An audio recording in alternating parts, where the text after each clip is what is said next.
নমস্কার বন্ধুরা, welcome to unicorn guys. Pray for Shreyas Iyer. তো অনেকেই শ্রেয়াস আইয়ারের ইনজুরি নিয়ে আপডেট চাইছিলেন। থার্ড ওডিআই ম্যাচে হর্ষিত রানার করা বলে অ্যালেক্স ক্যারের একটা দুর্দান্ত ক্যাচ নেয় শ্রেয়াস আইয়ার, তবে দেন সে ইনজিওর্ড হয়ে যায়, তাকে হসপিটালে নিয়ে যাওয়া হয়। তারপরের আপডেট আমাদের কাছে আসেনি, আমরা জানাতেও পারিনি, তবে আজকে ফাইনালি সেই আপডেট আসছে এবং ভাই খারাপ ইনজুরি হয়ে গিয়েছে শ্রেয়াস আইয়ারের। তো সেই দিন যে শ্রেয়াস আয়ার ক্যাচটা নেওয়ার সময় যেভাবে আর কি পড়ে, অকওয়ার্ড একটা পড়েছিল, সেটা দেখেই মনে হচ্ছিল যে বাজে ইনজুরি হতে পারে। তাও আমরা প্রে করছিলাম যে ঠিক আছে, হয়তো মানে ইনজুরি হয়েছে, ঠিক হয়ে যাবে। বাট শ্রেয়াস কিন্তু সেই দিন থেকে মানে ড্রেসিং রুমে নিয়ে যাওয়া হয়, তারপর সেখানে তার ব্লাড প্রেশার লো হয়ে যায় এবং সে খুব একটা কমফোর্টেবল ফিল করছিল না, তাকে হসপিটালে নিয়ে যাওয়া হয়।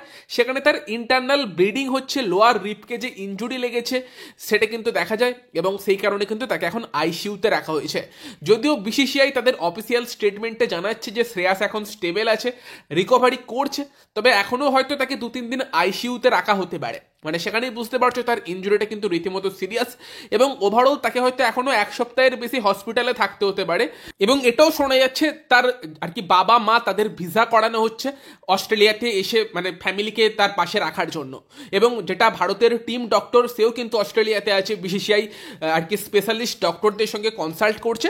তবে এটা ভালো কথা যে শ্রেয়াস স্টেবল আছে এবং ধীরে ধীরে রিকভার করছে। তবে আমরা প্রার্থনা করি তাড়াতাড়ি রিকভারি করুক, নেক্সট ওডিআই সিরিজেও যেন তাকে আমরা দেখতে পাই। যদিও সেটা পসিবল কিনা সেটা অন্য কথা, বাট আপাতত ঠিকঠাক রিকভারিটা করে যাক শ্রেয়াস আয়ার, সেটাই আমরা এখন প্রার্থনা করতে পারি। তো এটা কিন্তু শ্রেয়াসের ইনজুরি নিয়ে আপডেট বেরিয়ে আসছে। অবশ্যই খুব একটা ভালো খবর না, বাট তোমরা অনেকেই জানতে চেয়েছিলে এবং এই খবর বেরিয়ে আসছে, তাই তোমাদের জানিয়ে রাখলাম।